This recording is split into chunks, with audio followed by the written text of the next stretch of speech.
Old Trafford kembali sunyi. Ruben Amorim pergi, krisis belum usai, dan Manchester United sekali lagi berdiri di persimpangan nasib. Siapa pelatih yang berani mengambil tanggung jawab besar?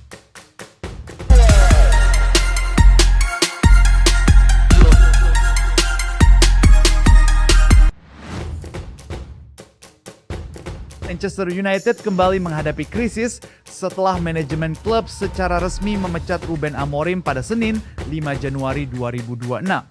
Keputusan tersebut diambil dengan tegas dan cukup mendadak, menandai akhir dari proyek pelatihan yang sejak awal diharapkan mampu membawa tim Setan Merah kembali ke jalur kejayaan. Meskipun performa buruk di lapangan menjadi alasan utama yang disampaikan ke publik, terungkap juga bahwa pemecatan Amorim tidak bisa dipisahkan dari konflik internal dan perbedaan visi yang semakin tajam antara sang pelatih dan manajemen klub. Dari sisi hasil pertandingan, Manchester United memang sedang dalam tren yang memprihatinkan. Dalam 5 pertandingan terakhir di Premier League, mereka hanya berhasil meraih 1 kemenangan, 3 hasil imbang, dan 1 kekalahan. Hasil imbang 1-1 melawan Leeds United akhir pekan lalu menjadi penyebab utama kekecewaan supporter dan media.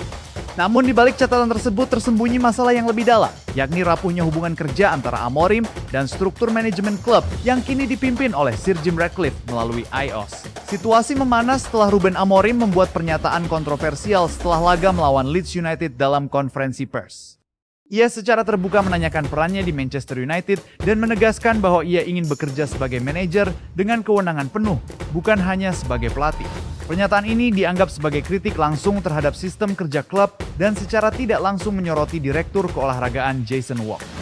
Komentar itu menjelaskan bahwa ada ketegangan yang terjadi dalam beberapa minggu terakhir, terutama soal bagaimana tugas dijatah dan pengambilan keputusan strategis. Sumber utama konflik adalah kemacetan Manchester United di bursa transfer Januari lalu. Amorim disebut merasa kecewa karena klub tidak bergerak aktif untuk mendatangkan pemain yang menurutnya penting untuk memperbaiki performa tim. Sementara itu, manajemen klub memilih untuk lebih hati-hati dan tetap mengejar rencana restrukturisasi jangka panjang, baik dari sisi keuangan maupun kebijakan merekrut pemain. Perbedaan cara pandang ini membuat hubungan antara kedua belah pihak semakin sulit dipertahankan. Rin Molenstein, mantan asisten Sir Alex Ferguson, ikut menyampaikan pendapat terkait keputusan pemecatan itu. Ia mempertanyakan konsistensi kebijakan Sir Jim Ratcliffe dan Ineos yang awalnya menyatakan berkomitmen penuh terhadap Amorim, tetapi akhirnya memutuskan mengakhiri kerja sama lebih cepat dari rencana awal. Menurut Molenstein, situasi ini menunjukkan bahwa Manchester United masih kesulitan mencari keseimbangan antara visi manajemen dan kebutuhan teknis di lapangan. Jika dilihat dari catatan Amorim selama menjabat di Manchester United, hasil yang dicapai jauh dari harapan. Dalam total 63 pertandingan di semua kompetisi, Amorim hanya mencapai persentase kemenangan sebesar 38,71%. Pada musim pertamanya, Setan Merah tampil buruk hingga berada di peringkat ke-15 klasemen akhir Premier League.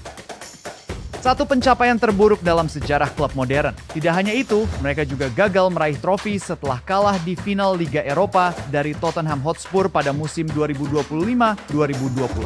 Namun hasil ini menunjukkan adanya perbaikan. Manchester United pernah berada di posisi ke-6 klasemen Premier League, memberikan sedikit harapan akan kebangkitan.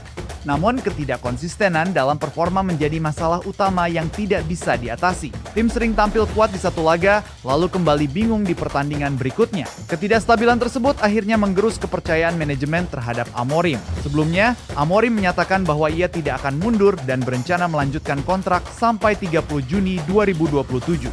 Namun tuntutannya untuk memiliki kendali lebih besar dalam pengambilan keputusan, terutama dalam hal transfer pemain, justru mempercepat kejatuhannya. Menurut manajemen Manchester United, konflik terbuka soal otoritas bisa merusak stabilitas klub secara keseluruhan, sehingga langkah pemecatan dianggap sebagai pilihan paling realistis. Untuk sementara waktu, Manchester United menunjuk Darren Fletcher sebagai pelatih sementara. Mantan pemain andalan klub tersebut diharapkan bisa menjaga suasana tim dan memastikan peralihan berjalan lancar tanpa gangguan. Di sisi lain, manajemen mulai melakukan evaluasi menyeluruh terhadap struktur internal klub. Rin Molenstein menegaskan bahwa sebelum memilih pelatih tetap, Manchester United harus terlebih dahulu menyelesaikan masalah internal agar kesalahan yang sama tidak terulang. Molenstein juga menekankan kriteria ideal bagi pelatih berikutnya. Menurutnya, Manchester United membutuhkan sosok yang punya rekam jejak terbukti, pemahaman mendalam tentang Premier League, kepemimpinan kuat, serta karisma untuk mengelola tekanan besar di Old Trafford, Selain itu, calon pelatih juga harus memiliki visi jangka panjang yang sejalan dengan identitas dan ambisi klub. Seiring dengan itu, beberapa nama mulai diperbincangkan sebagai bakal pelatih pengganti Ruben Amorim. Salah satu nama yang sering disebut adalah Xavi Hernandez. Mantan legenda sepak bola Spanyol ini belum pernah melatih lagi sejak meninggalkan Barcelona pada 2024. Meski begitu, reputasinya masih sangat baik. Kebiasaannya membawa Barcelona meraih gelar La Liga dan Piala Super Spanyol 2023, meski dengan anggaran terbatas membuktikan kemampuannya sebagai pelatih. Kondisi kontraknya yang bebas juga memudahkan Manchester United untuk menghubungi dan mempertimbangkan dirinya. Selain itu, Oliver Glasner juga jadi salah satu nama yang menarik. Pelatih asal Austria ini tampil luar biasa sejak mengambil alih Crystal Palace pada 2024. Dalam waktu singkat, Palace berhasil meraih Piala FA dan Community Shield. Prestasi ini dinilai sangat hebat. Pengalamannya memenangkan Liga Eropa bersama Eintracht Frankfurt pada 2021-2022 semakin memperkuat kredibilitasnya sebagai pelatih yang mampu bersaing di level Eropa. Nama Enzareska juga masuk dalam daftar prioritas Manchester United. Meski baru saja dipecat oleh Chelsea, reputasinya masih terjaga karena prestasi yang diraih. Dalam waktu 1,5 tahun, Maresca berhasil membawa Chelsea meraih kemenangan di Liga Konferensi Eropa 2024-2025 dan Piala Dunia Antar Klub 2025. Dengan gaya taktik modern serta pengalaman melatih di Inggris, Maresca dianggap sebagai salah satu pelatih yang paling realistis untuk membawa Manchester United bangkit kembali. Selain itu, Gareth Southgate juga dianggap sebagai pilihan yang mungkin. Mantan pelatih timnas Inggris ini dikenal mampu menciptakan stabilitas dalam tim dan mengelola pemain. Namun, gaya bermainnya yang terkesan pragmatis seringkali memicu polemik, terutama ketika diterapkan di klub seperti Manchester United yang menuntut permainan yang menarik. Meski demikian, pengalamannya menghadapi tekanan besar di tingkat internasional menjadi keunggulan tersendiri. Nama terakhir yang masuk dalam daftar kandidat adalah Laurent Blanc. Sebagai pemain Manchester United, ia memiliki hubungan historis yang kuat dengan klub. Sebagai pelatih, Blanc pernah memimpin beberapa tim besar, termasuk timnas Prancis, Paris Saint-Germain, Ligue dan Al Ittihad.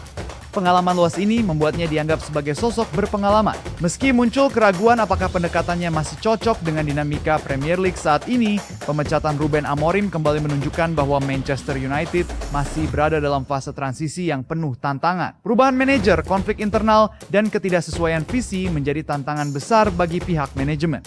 Kedepan, keputusan memilih pelatih baru tidak hanya akan menentukan arah prestasi di lapangan, tetapi juga menjadi ujian serius bagi proyek restrukturisasi klub. Public Old Trafford berharap kali ini Manchester United benar-benar belajar dari kesalahan dan menunjuk sosok yang mampu membawa stabilitas, identitas, dan kejayaan yang telah lama mereka rindu.